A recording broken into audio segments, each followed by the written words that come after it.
Hello friends, good morning. स्वागत है आपका एक बार फिर से आपके अपने चैनल एमएच क्लासेस बाय पवन त्रिपाठी में।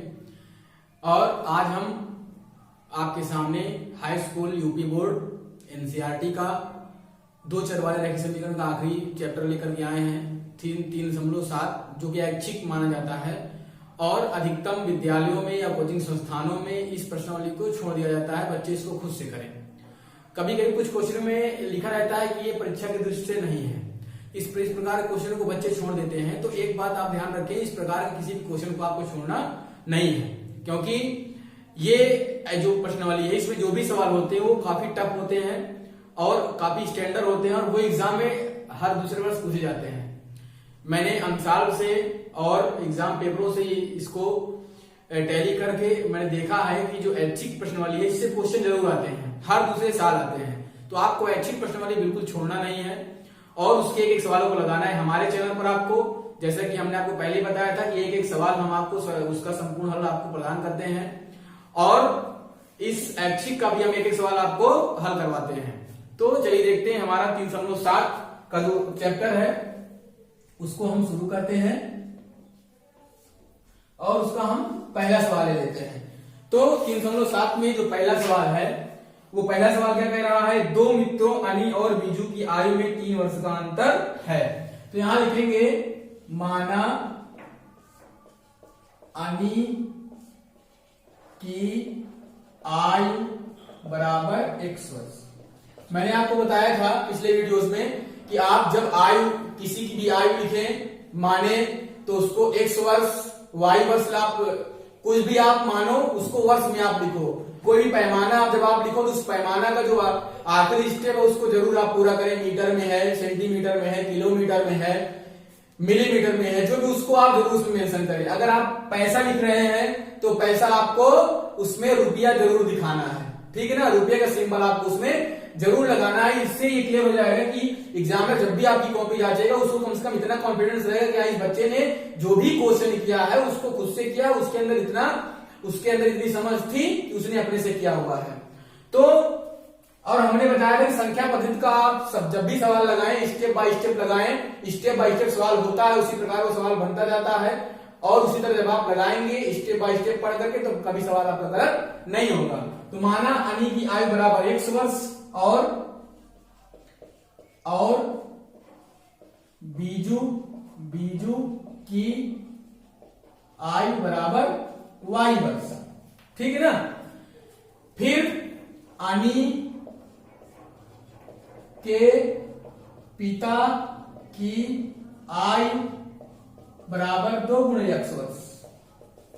कह रहा है ना कि अनी के पिता धर्म की आयु अनी की आयु की दुगनी है और बीजू की आयु अपनी बहन कैथी की आयु की दुगनी है। मतलब कैथी की आयु उसके भाई की आयु की आधी है। तो यहां लिख लेते हैं कैथी की आयु बराबर y/2 वर्ष।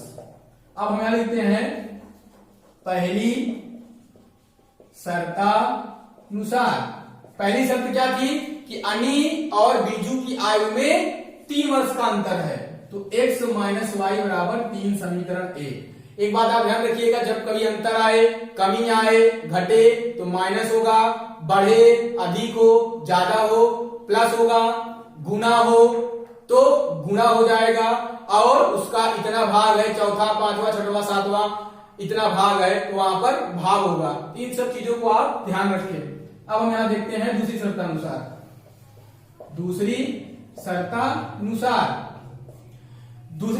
क्या कह रहा है कि कैथी और धर्म की आयु का अंतर 30 वर्ष है।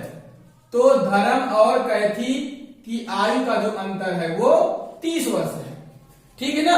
अब इसको हम हल करते हैं, इसको थोड़ा सा हल कर ली, इसका आप यहां गुणा कराएं तो 4x - y/2 बराबर 30 हो जाएगा या 4x - y बराबर इसका इसमें गुणा हो जाएगा तो 60 हो जाएगा।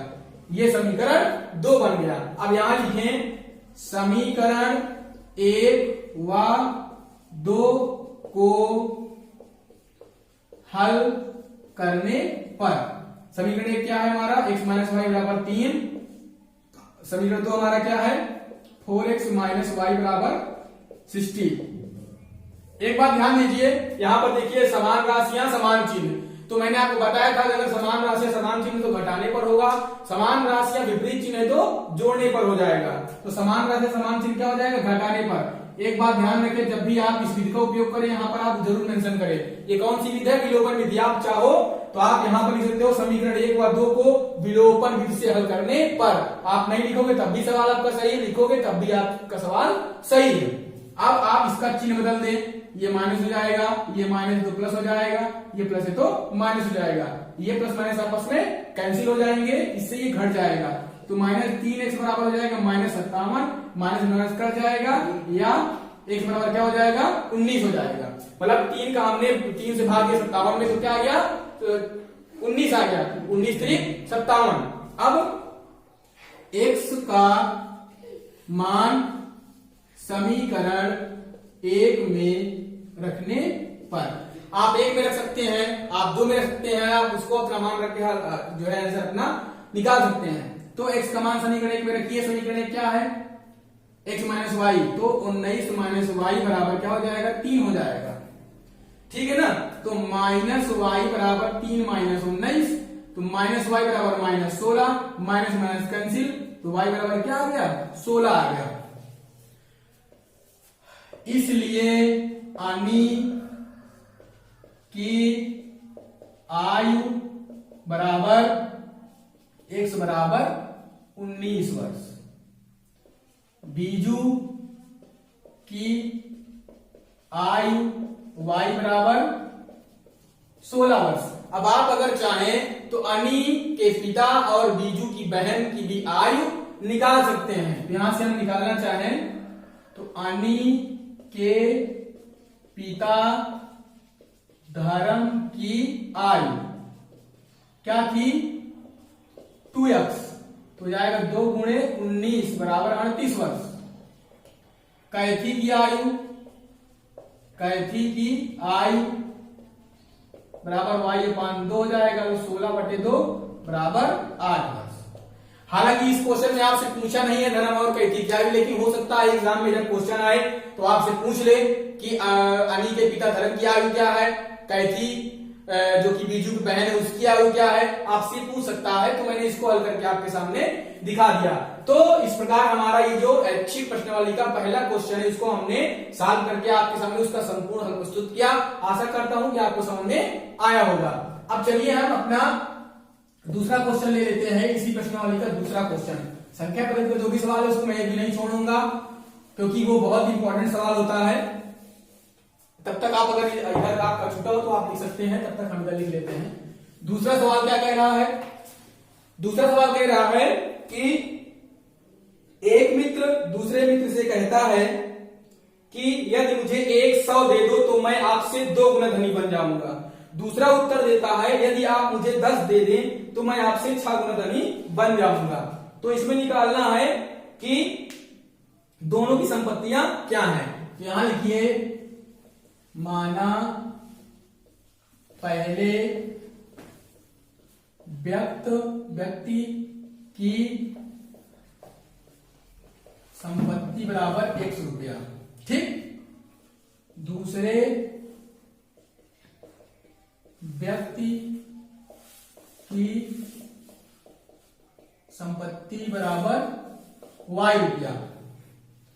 अब पहली शर्तानुसार x बराबर y। अब क्या हो रहा है पहली कंडीशन में कि पहला मित्र कहता है दूसरे से यदि आप मुझे 100 दे दें, ये 100 इससे मांगता है तो इसमें 100 प्लस हो जाएगा और इसमें 100 माइनस हो जाएगा, क्योंकि ये देगा तो इसका घटेगा इसका बढ़ेगा। अच्छा, आगे कंडीशन क्या है, तो मैं आपसे 2 गुना धनी बन जाऊंगा, तो ये इससे 2 गुना हो जाएगा, तो कमी किसमें आ जाएगी, इसमें आ जाएगी। प्रश्नानुसार में जब भी हम बराबर 2 पक्षों को रखते हैं तो उसमें हम उसी क्रम जोड़ते हैं, घटाते हैं, गुणा करते हैं जो कम है। अब इसको हम हल कर लेते हैं, तो हो जाएगा हमारा x प्लस 100 बराबर 2y माइनस 200। तो x माइनस 2y बराबर ये हो जाएगा हमारा -200 -100 या x माइनस 2y बराबर -300 समीकरण 1। अब देख लेते हैं दूसरी शर्तानुसार।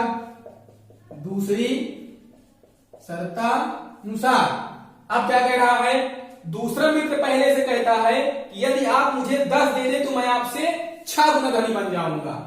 तो उसी वही प्रक्रिया x बराबर y। अब ये कह रहा है कि यदि आप मुझे 10 दे दें तो ये 10 देंगे तो इनका 10 कम हो जाएगा, इनका 10 बढ़ जाएगा, तो ये इससे 6 गुना हो जाएंगे, तो मतलब ये इनसे 6 गुना कम हो जाएंगे, तो इसमें हम 6 से गुणा करा दें। अब ये जाएगा 6x माइनस 60 बराबर y धन 10, तो 6x माइनस y बराबर 10 धन 60, तो 6x माइनस y बराबर 70 समीकरण 2। हमारा सवाल तब तक कठिन है जब तक वो प्रश्नानुसार तक पहुंच नहीं जाता। जैसे ही हमारा सवाल प्रश्नानुसार पहुंच करके निर्माण हो गया उसका, हमारा सवाल आसान हो गया, हमको बस उसको हल करना है। तो कोई ना कोई विधि लगा के उसको हम हल कर ही लेंगे, तो उसको हम किसी विधि से हल कर लेंगे तो हमारा आंसर जो है कंप्लीट हो जाएगा। तो समीकरण 1 व 2 को हल करने पर समीकरण 1 क्या है, -300 और फिर 6x माइनस y बराबर 70। अब इस समीकरण को संतुलित करने के लिए हम इसमें 2 से गुणा करा दें, ये संतुलित हो जाएगा, या फिर इसमें 6 से करा दें। तो हम समीकरण 2 में 2 से गुणा कराने पर, तो 2 से गुणा कराने पर तो ये हमारा हो जाएगा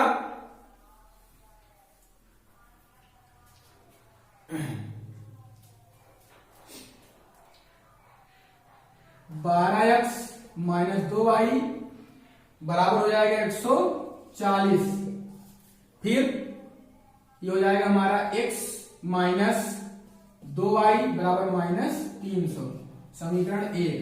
देखिए समान राशियां समान चिन्ह क्या हो जाएगा, घटाने पर हो जाएगा, इसका चिन्ह बदल जाएगा, ये प्लस हो जाएगा, ये प्लस हो जाएगा, ये आपस में कट जाएंगे, ये घर जाएगा, तो 11x बराबर हो जाएगा 440 या x बराबर 440/11, ये हो जाएगा बराबर 44 40 आ जाएगा। ठीक है ना, तो x बराबर क्या आ गया, 40 आ गया। x का मान समीकरण 1 में, समीकरण 1 क्या है, x माइनस 2y बराबर -300। तो 40 माइनस 2y बराबर -300 माइनस 2y बराबर -300 -40, तो -2y बराबर हो जाएगा -340, माइनस माइनस कट जाएगा, y बराबर हो जाएगा या y बराबर हो जाएगा आपका 340/2, तो y बराबर क्या हो जाएगा 170।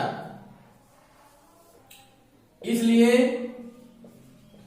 पहले मित्र की संपत्ति बराबर x बराबर 40 रुपया और दूसरे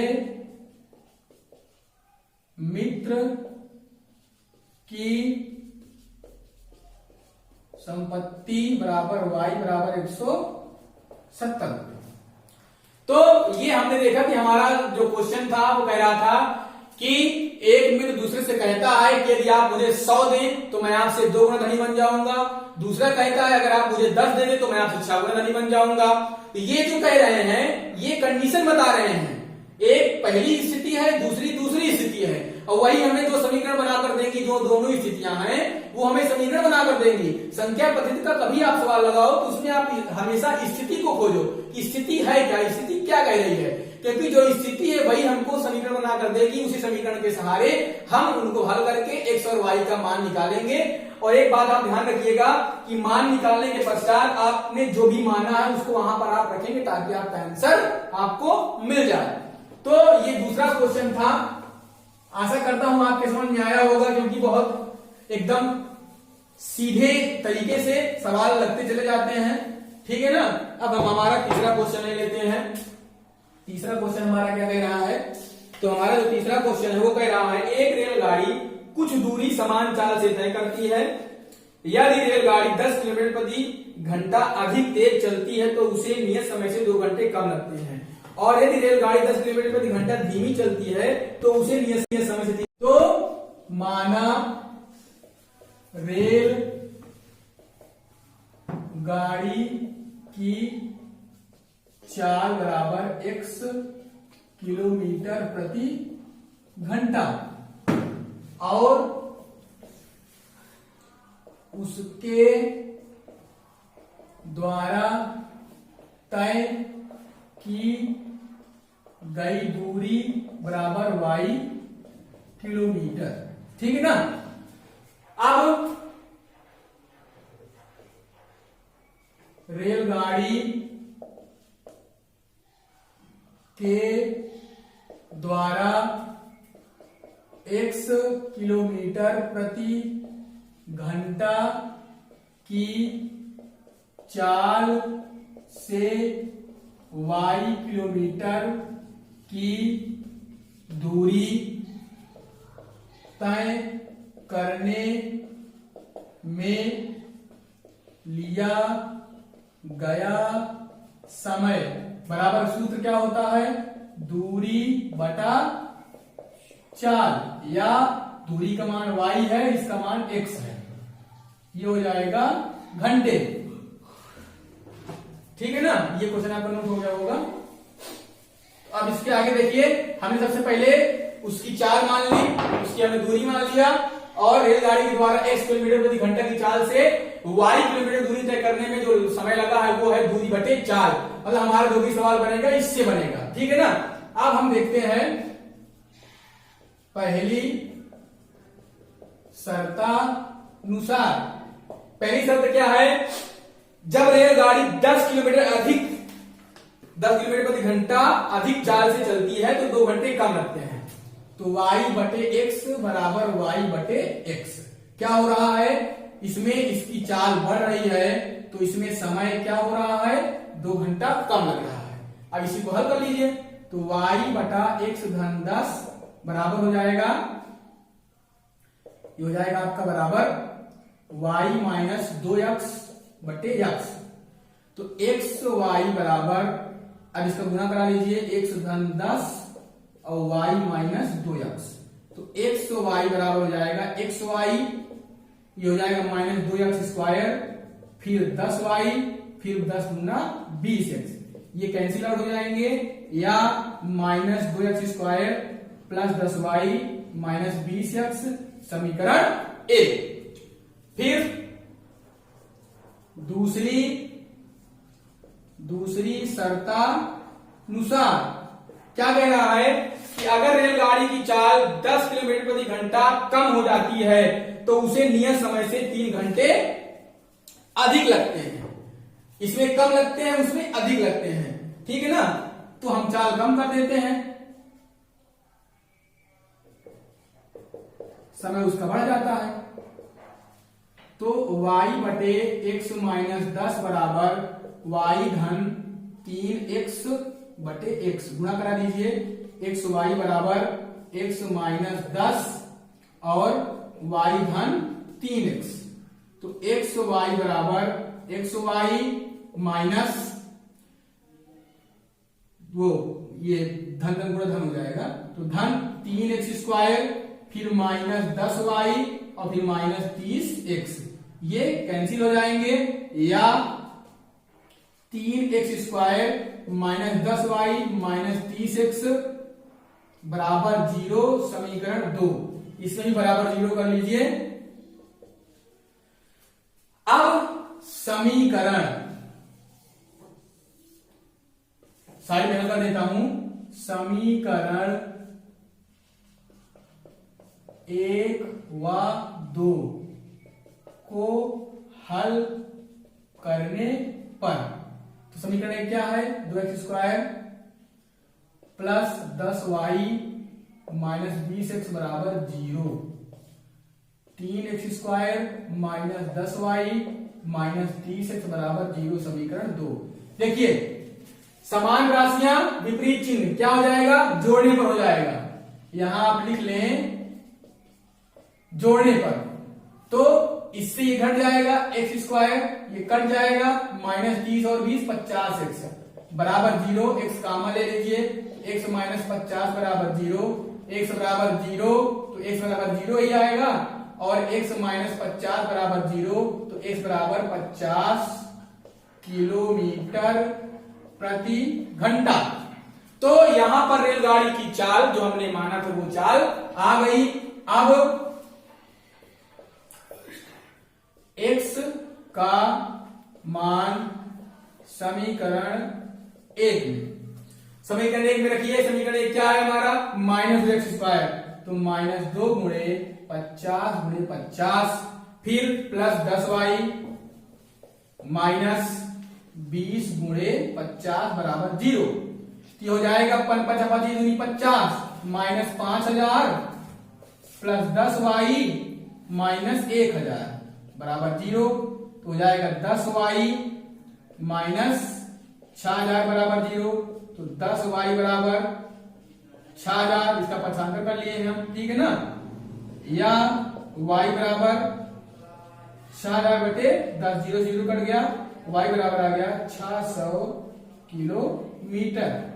तो जो दूरी हमने माना था y, तो वो दूरी क्या आ गई, y बराबर 600 किलोमीटर, इसलिए दूरी बराबर y बराबर 600 किलोमीटर।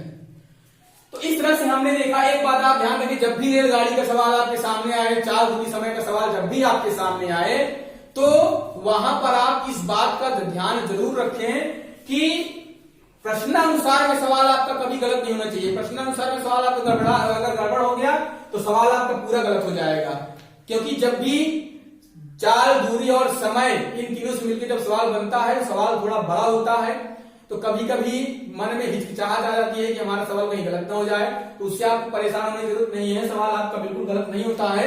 आप बस अपना सिस्टम सही रखें, जहां से सवाल खत्म होता है वहीं से आप सवाल शुरू करें, तो आपका सवाल बिल्कुल भी गलत होने का चांस नहीं है। और एक बात, जब भी सवाल लगाएं उसको एकदम स्टेप बाय स्टेप सीधे फ्लो में लगाएं, एक प्रोसेस में लगाएं, प्रोसेस में रहेगा, फ्लो में रहेगा, सवाल कभी आपका गलत नहीं होगा, ठीक है ना। ये हमारा तीसरा सवाल था। अब हम अपना चौथा सवाल ले लेते हैं इसी प्रश्नावली का, कि हमारा चौथा सवाल क्या है, तो उसको भी हम इसी तरह पूरा संपूर्ण उसका हम हल करके आपके सामने प्रस्तुत करेंगे। इधर इरेज नहीं करते हैं, अगर आप लोगों ने नोट नहीं किया तो इधर आप नोट करते रहें, तब तक हम चौथा सवाल कर लेते हैं। चौथा सवाल हमारा क्या कह रहा है, वैसे भी जब सवाल हम लगाते हैं तो इतना पर्याप्त मात्रा में समय रहता है कि आप चाहो तो नोट कर सकते हो, फिर भी उसके बाद एक आध मिनट समय फिर भी हम दे देते हैं। और सवाल नोट करने से अच्छा है अगर आपके समझ में आ गया तो उससे आप अपना फेयर कंप्लीट कर सकते हैं। हमारा चैनल ऐसा है जहां से अगर आप पढ़ाई करते हैं तो आपको किसी से रिक्वेस्ट नहीं करनी पड़ेगी, कोई सोल्यूशन नहीं लेना पड़ेगा, आपको सिर्फ बुक परचेस करनी पड़ेगी। आपके पास अगर बुक नहीं अवेलेबल है तो आप एनसीईआरटी ऐप से उसको डाउनलोड कर सकते हैं, और आपको एक एक क्वेश्चन मैं बताता हूं, एक भी क्वेश्चन छोड़ता नहीं हूं, तो आपकी फेयर बहुत अच्छी कंप्लीट हो सकती है। और फिर उसके बाद जैसे ही कोर्सेज खत्म होंगे हम उसका रिवीजन शुरू करेंगे, मॉडल पेपर करवाएंगे और आपकी बेहतरीन तैयारी करवाएंगे। तो चौथा क्वेश्चन हम यहां से ले लेते हैं। एक कक्षा के विद्यार्थियों को पंक्तियों में खड़ा होना है, यदि पंक्ति में 3 विद्यार्थी अधिक होते हैं तो एक पंक्ति कम हो जाती है। तो यहां पर लिखिए, माना पंक्तियों की संख्या बराबर x और उसमें विद्यार्थियों की संख्या बराबर y, कुल संख्या बराबर xy। यहीं से हमको पूरी संख्या मिलेगी। जब हम x और y का मान निकाल लेंगे, वहां पर इस मान को प्रतिस्थापित कर देंगे x और y के, तो हमें पूरी संख्या मिल जाएगी। अब पहली शर्तानुसार, तो यार इसको पहली शर्तानुसार भी लिख सकते हो, इसको आप पहली स्थिति भी लिख सकते हो, वो आपके ऊपर निर्भर है, गलत किसी भी कंडीशन में नहीं होगा। तो पहली कंडीशन इसकी क्या है? पहली कंडीशन है कि यदि पंक्ति में 3 विद्यार्थी अधिक होते हैं तो एक पंक्ति कम हो जाती है। तो पंक्ति कम होती है, विद्यार्थी बढ़ते हैं। तो अगर विद्यार्थी बढ़ जाते हैं तो पंक्ति क्या होती है? कम हो जाती है। अब कुल विद्यार्थी कितना है? एक्स वाई गुणा करा लीजिए, x y minus y plus 3x minus 3 बराबर एक्स वाई, ये आपस में कट जाएगा, या 3x माइनस वाई बराबर 3, समीकरण 1। ठीक है ना। दूसरी शर्तानुसार, दूसरी शर्तानुसार क्या कह रहा है कि यदि 3 विद्यार्थी कम होते हैं तो 2 पंक्ति बढ़ती है। तो 3 विद्यार्थी अगर कम होते हैं तो 2 पंक्ति बढ़ जाती है। अच्छा, ये कैसे हमको मालूम हो गया? देखिए, हमने पंक्तियों की संख्या x माना है, विद्यार्थियों की y माना है। तो पहली कंडीशन में कह रहा है कि यदि 3 विद्यार्थी अधिक होते हैं तो एक पंक्ति कम होती है। तो ये विद्यार्थी की संख्या हमने माना है, इसमें 3 जुड़ेंगे तो +3 हो गया, और इसमें से एक पंक्ति कम होगी तो कम हो जाएगी, तो हमारे पास नहीं है, तो इससे एक घट गया। अब इसमें 3 विद्यार्थी कम हो रहे हैं तो हमने y से 3 घटा दिया, इसमें 2 पंक्ति बढ़ रही है तो हमने इसमें 2 ऐड कर दिया। अब इसको हम हल कर लेते हैं, तो x y हो जाएगा प्लस 2y, फिर इसका गुणा करा लीजिए, और माइनस 6 बराबर एक्स वाई, ये आपस में। देखिए, इसके लिए मैं आपको बता दूं कि जो हम ये एक्स वाई और एक्स वाई बराबर के उधर है, दोनों काट देते हैं। उसको हम क्यों काट देते हैं आप ध्यान दें, ये एक्स वाई इधर प्लस है, ये एक्स वाई इधर प्लस है, तो अगर हम इसको उधर ले जाएंगे तो माइनस हो जाएगा, तो ऐसे बन जाएगा, प्लस माइनस कट जाएगा। और अगर उसको हम इधर लाते हैं तब भी ऐसे ही बनेगा, तब कट जाएगा। ठीक है ना। तो अगर बराबर के उधर भी संख्याएं हैं और समान चिन्ह में है, जैसे एक्स वाई प्लस में है, एक्स वाई प्लस में है तो ये कट गया। अगर यहाँ माइनस में होता, यहाँ माइनस में होता, तब भी ये कट जाता। तो इसका भी डाउट मैं आपको क्लियर कर दूं ताकि आपको इसके लिए समझने में परेशानी ना हो। अब इसको हम हल कर लेते हैं, तो हो जाएगा माइनस 3x प्लस 2y बराबर 6, या 3x, या फिर इसको छोड़ दीजिए, ऐसे कर लीजिए, समीकरण 2।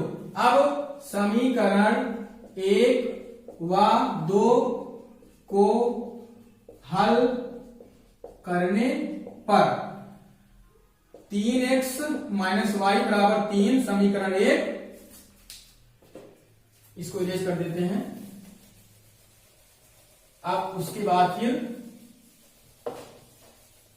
क्योंकि ये नोट हो गया होगा, अब देखिए दूसरा समीकरण माइनस 3x प्लस 2y बराबर 6, समीकरण 2। देखिए,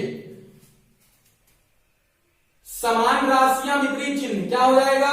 जोड़ने पर, ये हो जाएगा जोड़ने पर, ये कट जाएगा, इससे घट जाएगा, और ये आपस में जुड़ जाएगा, तो y बराबर क्या आ गया? 9 आ गया।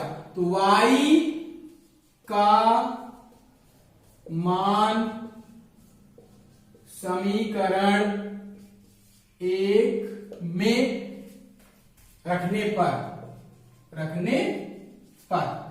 तो समीकरण 1 क्या है? 3x माइनस वाई बराबर, ये हमारा है 3, समीकरण 1। तो 3x माइनस 9 बराबर 3, 3x बराबर 3 धन 9। इसके आगे हल कर लीजिए इसको,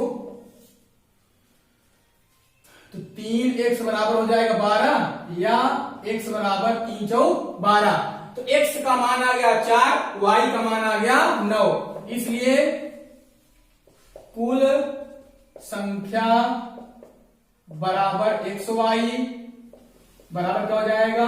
4 गुणे 9 बराबर हो जाएगा 36। तो हमें तो कुल संख्या मिलकर के आ गई, क्या आ गई? 36 आ गई। तो हमने x का मान निकाला, y का मान निकाला, x और y का मान निकाल करके हमने लास्ट में उसको प्रतिस्थापित कर दिया। हमारा जो संपूर्ण उत्तर है वो हमारे सामने आ गया। अब तब तक इसको आप समझ लें। अब हम 5वां क्वेश्चन देखते हैं। 5वां क्वेश्चन भी बताने लायक है, बहुत जरूरी प्यारे दोस्तों जो पांचवा सवाल है वो हर दूसरे साल आपसे पूछा जाता है और इसको किसी न किसी रूप में परिवर्तित करके वो आपसे पूछता है। तो आप एक बात का ध्यान रखिए कि इस सवाल को आप हमेशा मैं आपको समझा रहा हूं और आपको उसी तरीके से जो कि संबंधित है कोणों के योग से। तो इसमें कह रहा है कि त्रिभुज एबीसी में कोण सी बराबर, इसमें दिया है त्रिभुज एबीसी में कोण सी बराबर 3, कोण बी बराबर 2, कोण ए प्लस कोण बी। तो त्रिभुज के तीनों कोणों को आपको ज्ञात करना है। चूंकि हम जानते हैं कि क्या जानते हैं, त्रिभुज के तीनों कोणों का योग 180 अंश के बराबर होता है। तो ए प्लस बी प्लस सी बराबर 180 अंश। इसका पक्षांतर आप कर दोगे तो a प्लस बी बराबर 180 माइनस सी हो जाएगा। ठीक है ना। समीकरण 1 बना दीजिए, इसको 2 बना दीजिए। अब हम c का मान निकालते हैं। ठीक है ना। अब 180 माइनस c है तो यहां पर आप c का मान क्या रख सकते हो, कोण a प्लस कोण b रख सकते हैं, हमारा जो c का मान है यहां। और इसको आप क्या कर सकते हो, c बराबर 180 माइनस हो जाएगा a प्लस b, ये भी हो जाएगा। तो जिसकी जहां हमको जो आवश्यकता पड़ेगी उसको हम हल करके उसका मान हम प्राप्त कर लेंगे। ठीक है ना। तो जैसे a प्लस बी बराबर 180 है तो यहां पर आप देखें कि कोण सी बराबर क्या दिया है, 2 a प्लस बी दिया हुआ है। ठीक है ना। तो कोण सी बराबर 2, इसकी जगह आप क्या रख सकते हो, ये रख सकते हो। तो 180 माइनस हो जाएगा कोण सी। अब इसका आप गुणा करा दो तो हो जाएगा 360 माइनस 2 कोण सी। इसको आप इधर ले आओ तो कोण सी प्लस 2 कोण सी बराबर हो जाएगा 360। तो 3 कोण सी बराबर हो जाएगा 360 या कोण सी बराबर हो जाएगा 360 बटे 3 या कोण सी बराबर हो जाएगा 120 अंश। तो कोण सी का जो मान आया 120 अंश आ गया। ठीक है ना। अब हम इसी कोण सी के सहारे कोण बी का मान प्राप्त करते हैं। चूंकि दिया है, क्या दिया है, कोण सी बराबर 3 कोण बी, ये दिया हुआ है। ठीक है। तो b बराबर क्या हो जाएगा, कोण सी बटे 3 हो जाएगा। तो कोण b बराबर c का मान क्या है 120 है बटे 3। तो कोण b बराबर हो जाएगा 3 चौक 12, 140 अंश। अब देखिए समीकरण 1 से a प्लस बी प्लस सी बराबर 100 का मान हमको निकालना है। फिर b का मान हमने क्या निकाला है 40, c का मान हमने निकाला 120 बराबर 180। तो हो जाएगा a बराबर 180 माइनस 120 हो जाए 160 हो जाएगा। तो a बराबर आ गया 20 अंश। इसलिए a बराबर 20, b बराबर 40 और c बराबर 120। इसको आप पूरा जोड़ लेंगे तो ये आपका क्या हो जाएगा 120, 40, 160 और 20 क्या हो जाएगा 180। और हमारे त्रिभुज के तीनों कोणों का योग क्या होता है 180 अंश होता है। तो हमने इस तरीके से इस क्वेश्चन को हल किया और हमने मान को प्राप्त कर लिया। तो हमारे ये 5वां क्वेश्चन था। अब हम इसके आगे के क्वेश्चन देखते हैं कि इसके आगे क्वेश्चन हमारा क्या कह रहा है। ये 6वां क्वेश्चन, ये हमारा 6वां क्वेश्चन क्या कह रहा है। तो आप आशा करता हूं कि जो क्वेश्चन है आपको समझ में आया होगा। और आप ध्यान रखिए अब आपके सामने जब भी एग्जाम में इस तरह क्वेश्चन आए तो आपको इन क्वेश्चन को आपको ऐसे ही करना है। तो हम अपना 6वां क्वेश्चन ले लेते हैं। 6वां क्वेश्चन हमारा क्या कह रहा है कि समीकरणों 5x माइनस वाई बराबर 5 और 3x माइनस वाई बराबर 3। ये क्वेश्चन 6वां क्वेश्चन है। ये है 5x माइनस वाई बराबर 3 और वो सॉरी 5 है यहां पर, और उसके बाद है 3x माइनस वाई बराबर 3, समीकरण 2। इसका आपको ग्राफ खींचना है। तो प्यारे दोस्तों, इस तरह के सवाल हम पहले ही चैप्टर में बहुत सारे करवा चुके हैं, पहले दूसरे चैप्टर में इसको हम बहुत करवा चुके हैं, इसलिए इस सवाल को हम बताना उचित नहीं समझते और आशा करते हैं कि क्वेश्चन आपको आ भी जाएगा। और अगर उसमें कोई दिक्कत होती है तो हमारा व्हाट्सएप नंबर लिंक में रहता है, आप हमें व्हाट्सएप कर सकते हैं। फिर जो 7वां क्वेश्चन है, निम्नलिखित समीकरण के युग्मों को हल करना। तो जो समीकरण के युग्म है, रैखिक समीकरण के युग्म, उनको आपको हल करना है। उस क्वेश्चन को भी हम आपको कई प्रकार क्वेश्चन हल करके आपको हम दिखा चुके हैं, विलोपन विधि से, प्रतिस्थापन विधि से, वर्गखंड विधि से। तो उस क्वेश्चन को भी हम अगर बताएंगे तो हमारा समय वेस्ट होगा, हमारा वीडियो बड़ा होगा और आपका भी समय वेस्ट होगा। तो उस क्वेश्चन को आप खुद से सॉल्व कर सकते हैं। हम 8वां क्वेश्चन ले लेते हैं, ये हमारा 8वां क्वेश्चन है, उसका हम चित्र बना लेते हैं। तो 8वें क्वेश्चन में चित्र बना हुआ है, उस चित्र को हम बना लेते हैं। 8वां क्वेश्चन हम अपना ले लेते हैं और उसको आपको हम हल करके अच्छे से उसका हम आपको समाधान दिखा देते हैं। ये भी कोण का ही सवाल है, इसलिए इसको छुआ नहीं हूं मैं, इसको हल करके आपको मैं दिखा रहा हूं। कोण की जो भी सवाल होते हैं वो बहुत इंपॉर्टेंट होते हैं, उसको आपको जरूर ध्यान रखना चाहिए। जो कोण के सवाल हैं उनको आपको जरूर बिल्कुल ध्यान रखना है। तो यहां पर a बराबर दिया हुआ है 4y धन 20, b बराबर दिया हुआ है 3y माइनस 5, c बराबर दिया हुआ है माइनस 4x, d बराबर दिया हुआ है माइनस 7x धन 5। तो इनको हल करके हमें इस चक्रीय चतुर्भुज के कोणों को ज्ञात करना है। ये जो मान यहां हमने लिखा है ABCD, ये मान यहां ABCD की जगह लिखा हुआ है कोणों पर, तो हमने वहां लिख के यहां लिख दिया। आपके पास किताब हो तो आप चित्र में देख भी लेंगे। तो यहां लिखिए, चूंकि चक्रीय चतुर्भुज के सम्मुख कोणों का योग 180 अंश होता है, इसलिए a प्लस सी बराबर 180 और b प्लस d बराबर 180, समीकरण 2। समीकरण 1 से a का मान क्या है, मान रखिए 4y धन 20 प्लस c का मान क्या है माइनस 4x बराबर क्या है 180।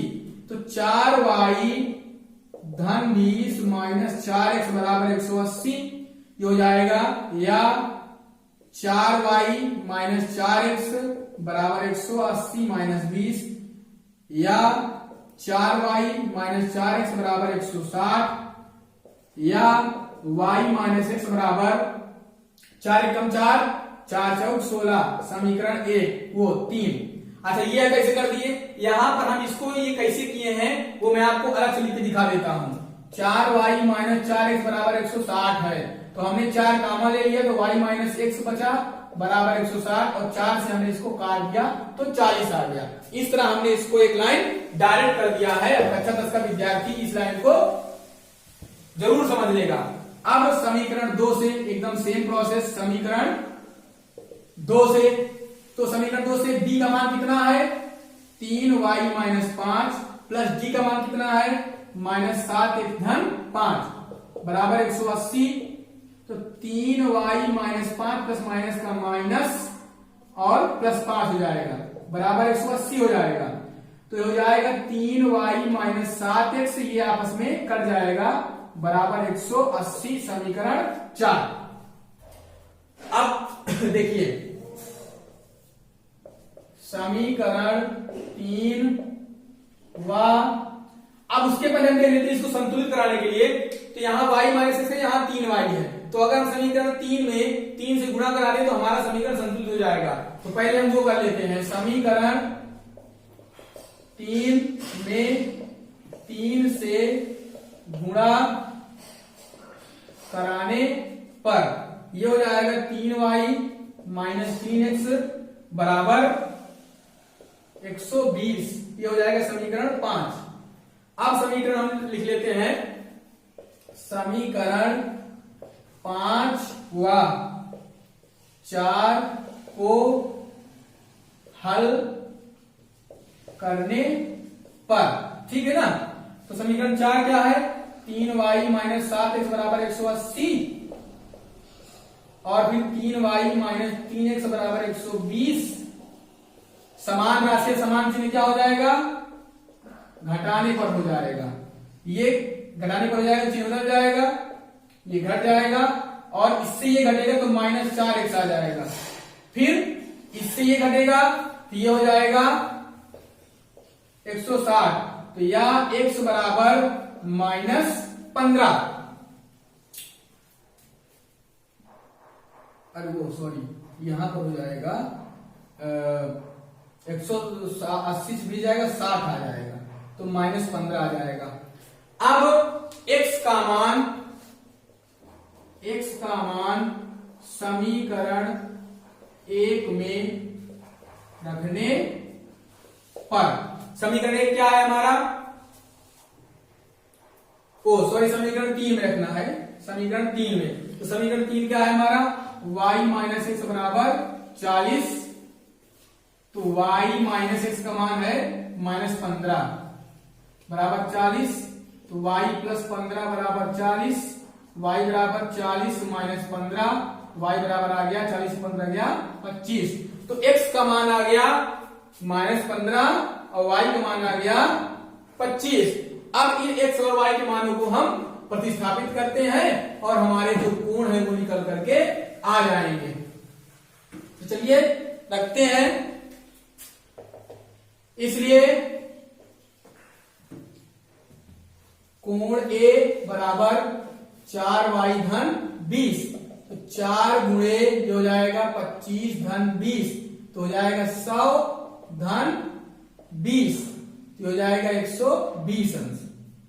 कोण B बराबर निकालते हैं, तो कोण B का मान कितना है, 3y माइनस 5, तो 3 गुणे 25 माइनस 5 हो जाएगा, जो हो जाएगा 25 टाइम 75 माइनस 5, तो हो जाएगा 60 अंश।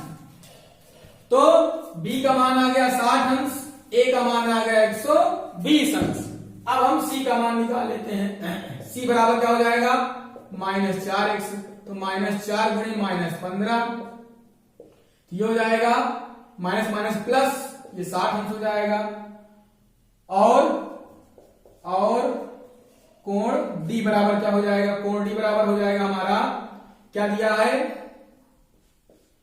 -7x धन 5, तो -7 गुणे -15 धन 5, 15 7 105 प्लस 5, तो ये हो जाएगा हमारा 105 और 5 110 अंश। तो आपने देखा कि A, B, C और D का मान हमने निकाला है। हम अपने आंसर को चेक कर लेते हैं। हमने शुरू में लिखा था कि चक्रीय चतुर्भुज के सम्मुख जो कोण होते हैं उनका योग 180 होता है। तो A और C का योग क्या होना चाहिए, A का 120 है, C का 60 है, 120 और 60 180, B का 60 है और ये 15 7 105 हो जाएगा, 110 हो जाएगा यहां पर। तो उसके बाद B और D का हमारा जो मान है यहां पर 70 होना चाहिए, या 70 हो जाएगा, तो ये 70 हो जाएगा। और B और D का जो योग है तो B प्लस D बराबर 180 होना चाहिए, तो 70 प्लस 110 बराबर क्या हो जाएगा, 180। तो इस तरह से आपने देखा कि हमने आज 3.7 प्रश्नावली का संपूर्ण हल आपके सामने प्रस्तुत किया। हमने कोशिश की कि हम आपको समझाने में सफल रहे और आशा करता हूं कि हम आपको समझाने में सफल रहे होंगे। अगर उसमें भी कोई कमी हो, कुछ आपके समझ में आए, आप जब वीडियो को देखें तो आप नीचे कमेंट बॉक्स में कमेंट जरूर करें।